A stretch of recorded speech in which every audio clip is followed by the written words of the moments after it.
Hello, hello. This is a collective reading for the week of January 9th through the 15th.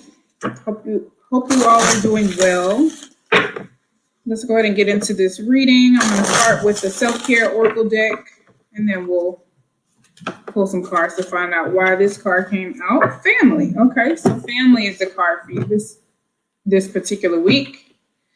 This is a self-care deck, so this is what it's going to involve bringing you with love and care for yourself. So maybe there's one or particular family members who are able to help you feel better during this period of your life in some type of way, or just offer some type of comfort. The mantra for this card is I share unconditional love and receive it in return, which is usually very much so felt with family. Certain family members. Peaceful relationships with your family, whether biological, adoptive, or chosen, are incredibly important. Families can offer a sense of unconditional love and be there for you in times of need. You're being called to tune into the energy of unconditional love. Many of us store unresolved family traumas. As time passes, we evolve our perspective. We can find forgiveness in our hearts. We eventually realize that our families have always done the best they could do with the resources, level of emotional development, and knowledge that they had at the time. Tap into your divine motherly nature as you practice forgiveness and unconditional love. Look for opportunities to heal any old wounds with family members and find ways to connect with them, whether it's through a phone call, sharing a meal, or planning a visit. If connecting directly is not possible, try finding peace through meditation and setting an intention by setting the intention to transform any negativity into feelings of love. The journal prompt is, what problem areas, if any, remain unresolved with your family? How do you think resolving any outstanding issues would impact your life? So this could be actually very challenging to do this week for you, but it's something that's absolutely necessary. And you have to remember that if you want to receive something, the first way you let the universe know that you're worthy of receiving it is by giving it. So let's pull a couple cards for this family card. Show me more about this family card, please, for the collective. Okay, so we got the Lovers here. This could involve a sibling. It can involve a marriage or a union, a partnership that has caused some friction within your family or caused some disruption between certain family members or loved ones. There could be a need for generosity. We got 2 6s right now, so this is a 6th year. This is calling for you to have balance, generosity, compassion. It's doing a favor for someone. You're bonded together with family. It's like you have a soul contract with this family member. So you may be in a position where you are doing a favor or looking out for. This can be looked at as like charity or giving to the less fortunate or something. Giving a handout or offering a favor to someone. So it may be that you have to extend love and offerings or support to family members. And maybe they wouldn't do the same for you. Maybe that's why it's challenging. I don't know. Let's get into it. The Queen of Swords is here. So we got the Queen of Swords. This is a shift of perspective, a new perspective, a widened perspective. It allows logic to be considered, or logic to be used, but also emotion to be considered. It's very stern, can be very quick.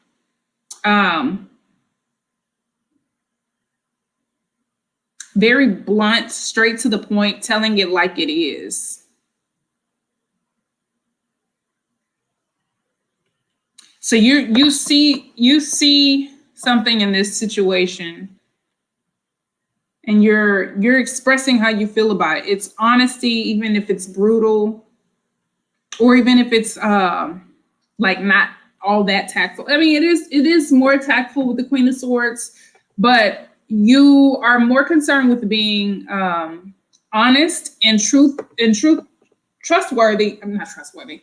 Honest and forthcoming than you are with being nice or accepted. You're more concerned with expressing yourself in an authentic or direct way than you are with whatever you say being likable or being liked. Let's pull some astrological cards to see what else is going on with family for this month. For this week. Give me some extra insight for the collective for this week. So we got 12th house, Pisces, and Psyche. So Pisces and 12th house are related to one another, very spiritual, subconscious. So are you communicating in a way that subconsciously is a repeat from how you were spoken to as a child, perhaps? This could also represent spiritual service or acts of service done in privacy or behind closed doors. And then we have Psyche here. So let's dig. Again, the 12th house is associated with Pisces, privacy, ruled by Neptune. It's the realm of undoing. So there could be some shadow work taking place in this area of life in regards to family. So subconsciously, you may be holding on to memories, wounds, pain, trauma that involve your family that you're now having to work through this week. And with the Lovers card coming out, it could be patterns within your relationships, maybe within your sibling relationships or within your romantic relationships or just contractual relationships in general. Maybe you're an overgiver. Maybe you take more than you give. Maybe other people have taken advantage of you. This Queen of Swords feels like it's like setting a boundary, but also it's like I'm going to be mean to you and I'm going to say it in a very harsh way so that you don't ever think about trying me again. And so that nobody else who hears me will ever think about trying me. And it's like, it's a defensiveness that from a subconscious pain or trauma or wound that hasn't been let go of yet. So there's something that took place between you and a family member or a lover that is replaying. And now it's time to do some shadow work and to remove this, release this, and provide unconditional love either to yourself or to another person. Anywho, this card says here, if you're in a period of crisis or self-doubt, there could be absolutely nothing wrong with you. Allowing yourself to work through trauma and mental health struggles is the best gift you will ever give yourself. So I think just being honest with what you see and being communicative and open and clear is going to be very helpful and beneficial to you. Asking for help is often the hardest step, but you owe it to yourself to try. So you could be asking for assistance. Maybe you need to rely on some type of charity or ask for help or get some financial assistance or something like that. And maybe you just need to be very mindful about the way you ask. Maybe it's not so much what you say, it's how you say it. If someone close to you is going through a hard time, and you aren't sure how to help them, just ask. Sometimes a quick "how are you?" or "what can I do to help?" is exactly what they need to hear. Do your best not to be judgmental or suggest ways they can improve their situation unless you know that they want the input. That's kind of what this feels like, offering your opinion or maybe even overstepping a little bit of your boundary to add input into the situation. If somebody asks you for help, maybe you feel like, oh, now I can dictate how this goes moving forward because you need my help. And it's not the opportunity for you to have control over this person or over the situation. Maybe you just need to ask, how can I best help you? Some key words here are karma. So there could be a karmic lesson taking place here. This could all be happening in private or in secrecy. This could involve some type of hideaway, crisis, depression, or illusion. So I think you're seeing something clearly.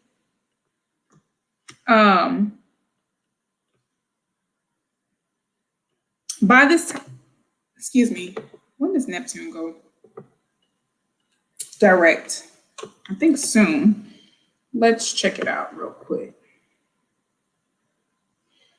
So that could be contributing to the undoing of the illusion that you maybe have been wrapped up in.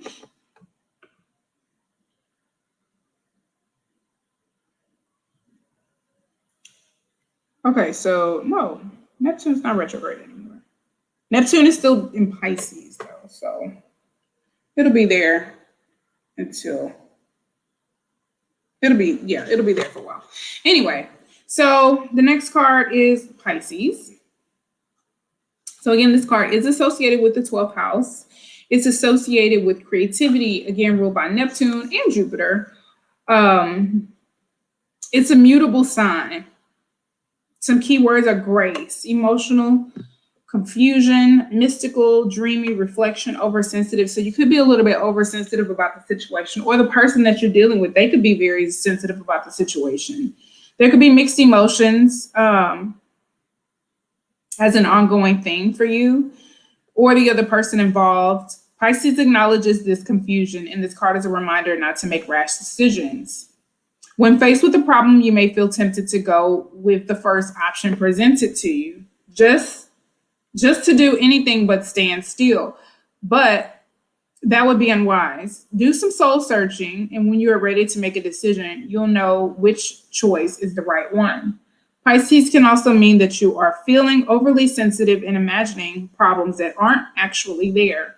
Whether it's reading too much into comments made in passing by those around you, or not processing your own emotions towards others, these types of situations need to be handled gracefully. And I think that's what it is, the latter. There's some unprocessed emotions lingering in your psyche, in your mind, subconsciously, that 12th house energy, that you are perceiving one way based on the emotion, the mode, the place, the person you were at the time that it occurred. You're still reacting to it the same way. And that in itself is an illusion. So you're learning how to heal that, clear that, undo that, and see things for what it truly is so that you can make a wise, logical, balanced decision. Okay, with Psyche here. Psyche is the goddess. Passion, empathy, sensitivity, psychic awareness, beauty, and kindness. So I think you're developing psychic awareness in this situation when it comes to your family, when it comes to how to process the situation, how to move forward from it. Psyche points to other people's expectations of us. Who we are and how we should behave is suddenly a topic of conversation. The empathetic side of you might be internalizing this, but like the adage says, other people's opinions of you is none of your business. Your intuition is very heightened right now. It is though you can feel the emotions of everyone around you.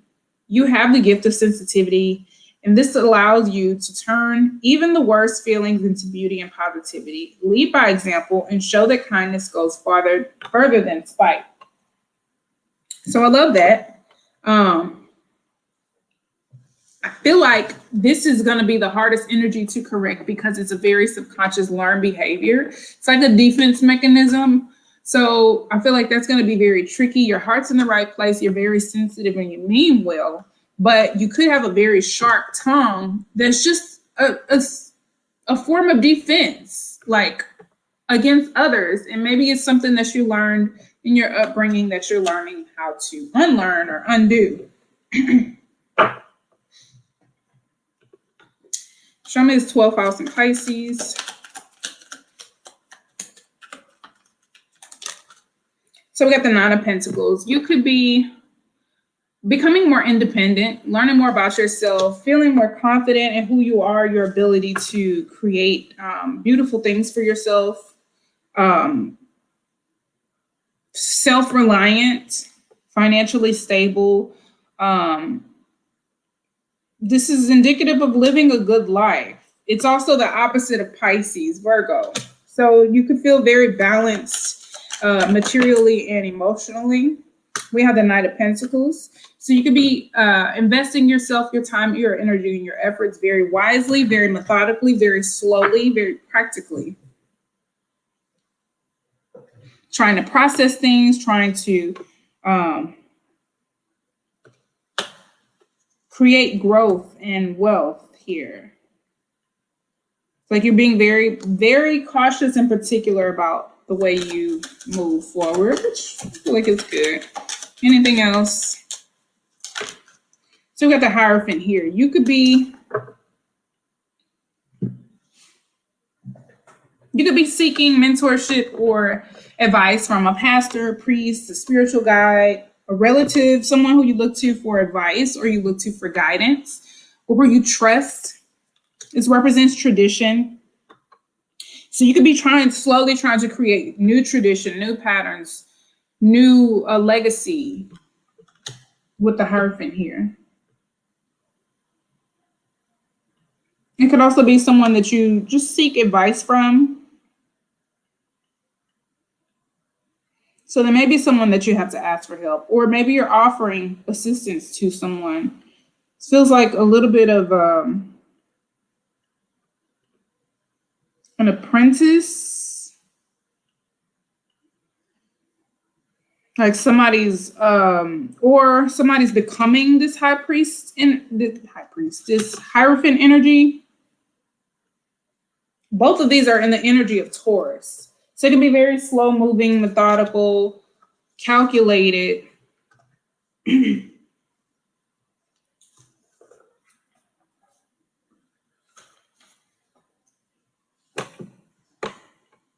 Somebody could even be getting indoctrinated into a certain religion. Feels like a rite of passage as well. Slowly approaching this achievement, this purpose, this goal, or this person. You could be making offerings to this person or slowly seeking guidance from this person. Or slowly creating new traditions, new patterns, new habits, new routines. Let's get a Psyche card. -1 for Psyche, please. So we got the Page of Pentacles. So it's an investment energy. Psyche again.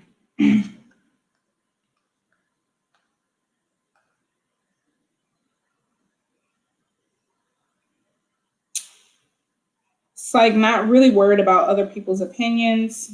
Whatever it is that you're passionate about, it's about your psychic awareness. You're learning what that is. You're learning how to connect to that. You could be studying it, investing your time, your energy, your effort. You could be buying books on psychic awareness, or again, spending time with a spiritual advisor of some sort to help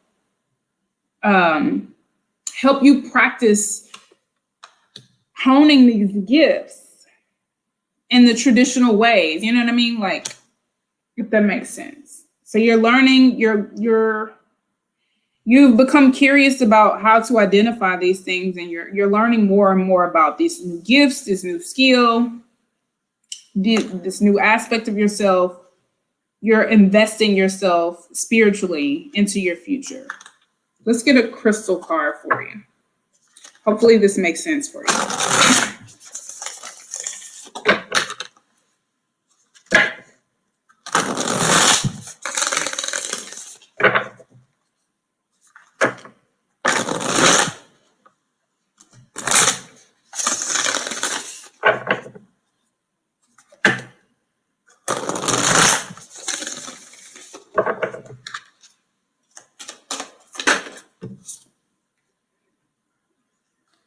All right, first card is Aragonite.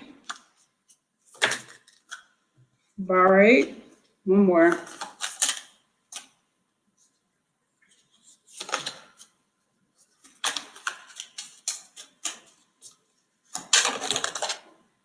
right, emerald. Love that for you.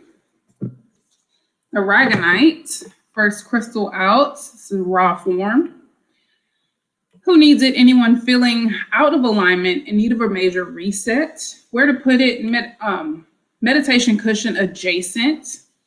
When to use it? When it's time to retreat into your shell or step out of it if you want to be square with the outside world. First, you've got to be square with your inside world. Called on Aragonite to help set a healthy, sustainable balance. Find your center. I think that's what this is about, finding balance, integrating, balance between the masculine and feminine, the inside and the outside as within, so without, above and below, creating that internal harmony. Again, we got the Libra scales, flat, balanced here. The 6 representing balance of give and take.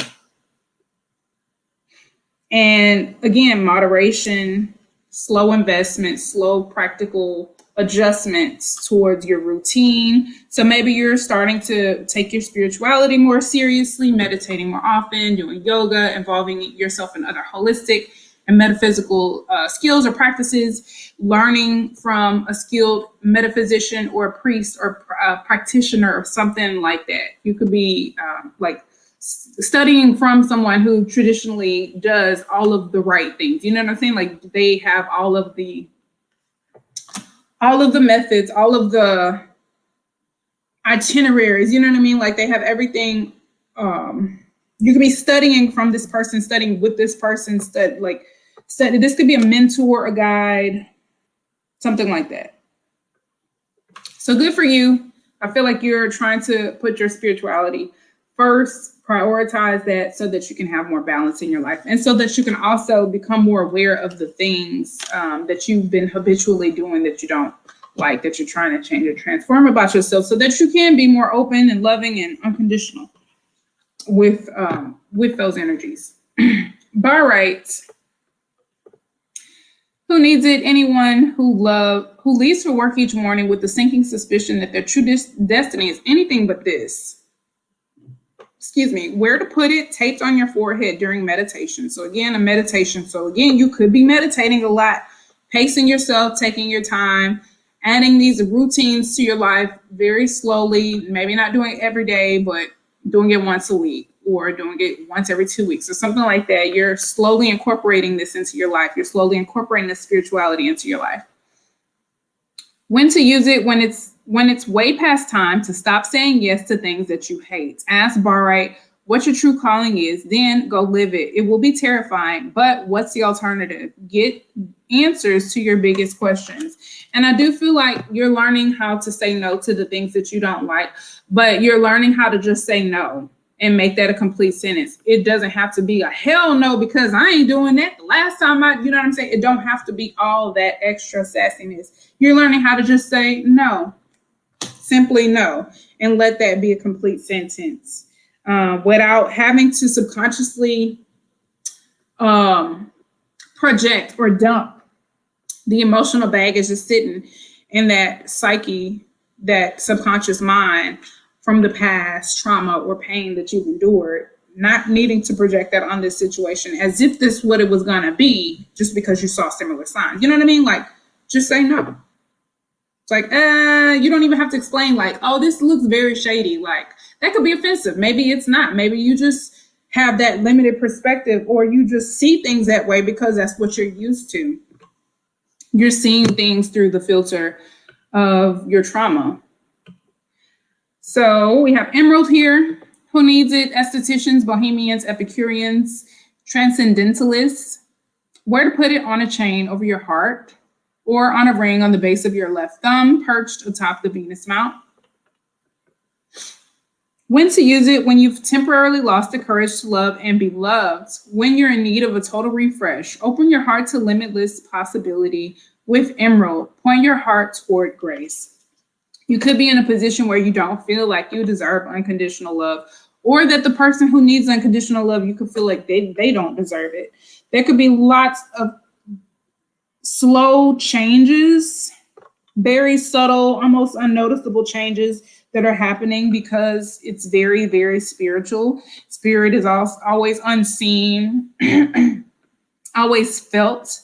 So you may have to rely on your intuitive guidance and discernment to point you in the right direction, but there is slow movement, progress, and change happening in a very spiritual way here. So it's either with you or this family member that is needing unconditional love. It could be you. Maybe you're feeling like you don't deserve it, but you do. Everyone does. Ask for what you need. Try not to ask in a harsh way or in a way that projects that you don't expect that you can get what you want or that you don't deserve what you want. Just simply ask for the love, for the balance, whatever it is that you need from others, and watch what happens. I hope this reading was helpful for you. I'm not going to be clarifying these cards, but I hope it gives you a little preview about what this week is going to be bringing in for you. If you want to connect on a deeper level to see how this energy is going to be playing out for you personally, I'm available for personal readings, and you can find a link below. And I hope you decide to check out your zodiac readings as well as the other general readings. Until next time, peace, love, and light.